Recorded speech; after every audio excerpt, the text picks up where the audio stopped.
श्रीमद् भगवद गीता के पहले अध्याय के 11 श्लोक पढ़े हैं। तो क्या आप में से कोई बता सकता है कि इन 11 श्लोकों का क्या मतलब है? क्यों इन 11 श्लोकों को इस वक्त पहले अध्याय के पहले 11 श्लोक क्यों बोले गए हैं? ऐसे भी हो सकता है कि जब शंख बजता है, जब भीष्म पितामह जी और बाकी सब योद्धा शंख बजाते हैं, वहाँ से गीता शुरू हो सकती थी। पर ये वाले 11 श्लोक का क्या महत्व है? क्या कोई बता सकता है? कोई भी? क्योंकि इसलिए अर्जुन ने मतलब ये ढीला पड़ गया था, उसको मतलब मोह माया में वो फंस गया था अपने कि भी मैं मेरे संगी साथी है, मैं इनके सामने कैसे ख्याल उठाऊँ। तो उसका मोह को दूर करने के लिए उन्होंने ये सब आगे की जो बताई कि ये सब होना ही है, ये तो खाली निमित्त बन रहा है एक, लेकिन ये होना ही तो अपने आप को मतलब मेरे अर्पण कर दे और मैं फिर सब देख लूँगा। जब तक हम शरणागत नहीं होते तब तक ये कुछ नहीं होता। सही बात है। ये तो पूरे आपके अध्याय का महत्व बता दिया हम सबको। पर मैं पूछ रही हूँ ये 11 श्लोकों का क्या मतलब है? आप ही बताओ। तो इन 11 श्लोकों में अगर आपने ध्यान से सुना होगा कि दुर्योधन जाते हैं अपने गुरु द्रोणाचार्य के पास और बोलते हैं कि देखिए पांडवों की सेना कैसे लगी हुई है, कौन कौन है उसमें, कौन कौन योद्धा है, और अपनी सेना की बड़ाई भी करता है और बोलता है कि हमारी सेना में कौन से योद्धा हैं और क्या बड़ी बड़ी चीज़ें हैं हमारे इस सेना में। तो वो क्या करने की कोशिश कर रहा है? Show off, let's close, but बढ़ावा कंपैरिजन कर करने की कोशिश कर रहे हैं। कंपैरिजन अपनी सेना का और दूसरे अपनी सेना का और पांडवों की सेना का कंपैरिजन करने की कोशिश कर रहा है। इसका मतलब ये होता है, ये गीता बताना चाहती है कि हमारे कई दुखों में से एक दुख का कारण कंपैरिजन ही है। कंपैरिजन भी है। अभी देखिए एक अच्छी एड आती थी बहुत टाइम पहले एशियन पेंट्स की, जहाँ पे बोलते थे रमेश बाबू नया घर नई पहाड़ी बढ़िया है, नया घर बढ़िया है और नई बीवी बढ़िया है। और हम भी ऐसे ही है सोशल मीडिया पे, जब हम अपने दोस्तों को वेकेशन पे जाते हुए देखते हैं या कोई नया घर लेता है या किसी की शादी होती है या कोई आगे जॉब के लिए जाता है या पढ़ाई करने जाता है, तो हम क्या करने लगते हैं? कंपैरिजन करने लगते हैं, अपने से दूसरों का कंपैरिजन।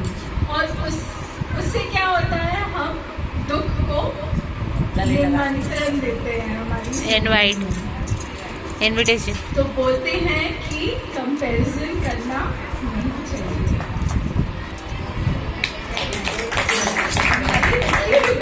पिक्चर अभी बाकी है मेरे डाइजेस्ट करने के लिए आप डाइजेस्ट कर लीजिए।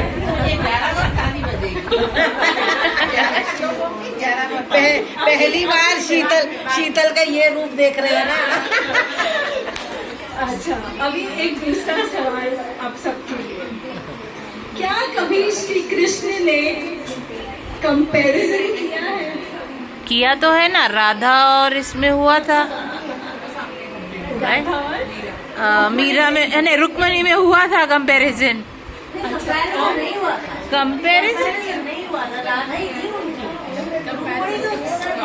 वो अपने अपने उसमें यार मैं वहाँ तक नहीं गई। जोन में नहीं थे, अपनी जगह पे बहुत सही। हाँ, सो क्या श्री कृष्ण ने कभी भी कंपैरिजन किया है? उसका आंसर है क्या श्री कृष्ण ने कभी कंपैरिजन किया है? अभी मैंने आपको बोला कि कंपैरिजन नहीं करना चाहिए, बट क्या भगवान श्री कृष्ण ने कंपैरिजन किया है? तो जवाब है हाँ। हाँ किया है। उन्होंने देखा कि 5 पांडव हैं और 100 कौरव हैं।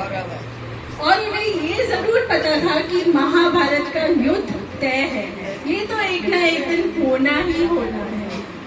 तो उन्होंने क्या किया? उन्होंने उनकी जो वीकनेस होती है उसको स्ट्रेंथ में कन्वर्ट कर दिया। और वो कैसे किया? नहीं, उन्होंने आगे पीछे जो भी राज्य थे, राज्य के राजाओं को सम्मिलित किया, पांडवों की सेना में सम्मिलित किया, और तब वो सक्षम हो गए कि कौरवों से लड़ने के लिए तैयार हो गए कि हाँ अभी पांडव तैयार है। और यही एक वही रीजन भी है कि पांडव युद्ध जीते, टीम फॉर्म की, यू मीन टू से टीम फॉर्म करी। आपको पता है ये एक कछुए की और खरगोश की कहानी तो आप सभी ने सुनी होगी। तो जब कछुआ और खरगोश ये रेस में आए थे, तो खरगोश गया कछुए के पास कि भाई क्या तुम मेरे साथ रेस लड़ोगे? तो कछुए ने बोला हाँ मैं लड़ूंगा। तब खरगोश ने अपने एनालिसिस किया था, कंपैरिजन किया था कि तो तेज भाग सकता हूँ, कछुआ तो स्लो है, हार जाएगा रेस में। तो वो चला गया और दोनों के बीच में रेस हुई, और रेस होने के बाद कौन जीता? कछुआ जीता। और बेचारे खरगोश की क्या हालत हुई, वो तो कंपैरिजन के मारे, शर्म के मारे भीगा भीगा हो गया। सारे जंगल के जानवरों ने उसकी हंसी उड़ाई और वो बड़ा परेशान हो गया। अब उसने कहा कि भाई ये सही नहीं है। तो उसने क्या किया? उसने फिर से बोला कि खरगोश ने कछुए को कि रेस लगाते हैं। तो तभी दोनों में फिर से रेस हुई, और रेस में इस टाइम कौन जीता? खरगोश जीता, क्योंकि वो सीख चुका था कि उसने अपनी गलती करी थी और उसने गलती सीखी। तो गलती से सीखता है इंसान, गलती से सीख लिया। तो फिर बाद में कछुए ने खरगोश से बोला कि चल एक तीसरी रेस जीतते हैं, खेलते हैं। और तीसरी रेस में कछुए ने बोला कि रास्ता मैं तय करूँगा। तो खरगोश ने बोला सही है। तो दोनों के बीच में रेस होती है, और जब रेस होती है तो खरगोश तो फटाफट भाग जाता है, पर नदी किनारे आके रुक जाता है, और नदी के आगे ही फिनिशिंग लाइन होती है।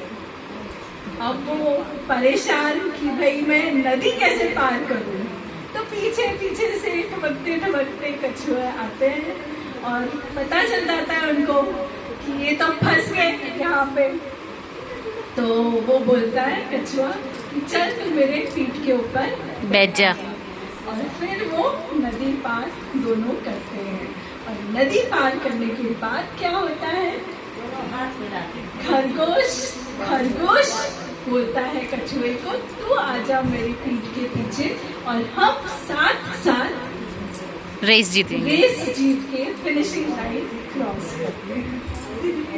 इसका मतलब ये है कि आपके जो स्ट्रेंथ्स और जो वीकनेसेस हैं, सबसे पहले उसे आइडेंटिफाई कीजिए और उसे एक्सेप्ट करिए और उसकी रिस्पेक्ट करिए। और जो दूसरा आपका जो साथी है उसकी भी स्ट्रेंथ और वीकनेस आप एक्सेप्ट करिए और रिस्पेक्ट करिए, तब जाके आप रेस जीत पाएंगे। Thank you, that was amazing. अभी मैं आपको एक और उदाहरण देती हूँ। जब मैं बहुत छोटी थी तो मेरी भाभीयों को सबको पता है कि मुझे डांस करने का बहुत शौक था और मैं श्रीदेवी के गाने पे मेरे हाथों पे 9 चूड़ियों चांदनी मूवी से बहुत डांस करती थी।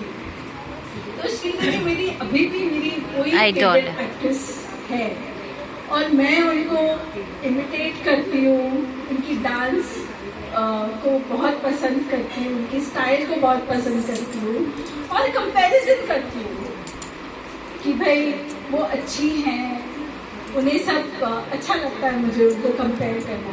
तो उनसे मैं इंस्पायर होती हूँ और इंस्पायर होकर ग्रो किया जाता है। ऐसे ही अगर आप किसी के जैसे बनना चाहते हैं, किसी की तरह बनना चाहते हैं, तो आप उनको फॉलो कीजिए, उनसे सीखिए कि उन्होंने क्या ऐसे किया कि वो ऐसे इतने सक्सेसफुल हो गए और उन्होंने कैसे क्या अपने चैलेंजेस ओवरकम किए। इससे हमें सीख मिलती है कि दूसरों से इंस्पिरेशन लो और खुद को ग्रो करो। तो moral of the story is कि कंपैरिजन करना जो हम सभी करते हैं, हम उसको रोक नहीं सकते, टाल नहीं सकते, बट वो हमारे ऊपर है कि कंपैरिजन हमारे लिए अच्छा है कि कंपैरिजन हमारे लिए बुरा है। वो आपको डिसाइड करना होगा।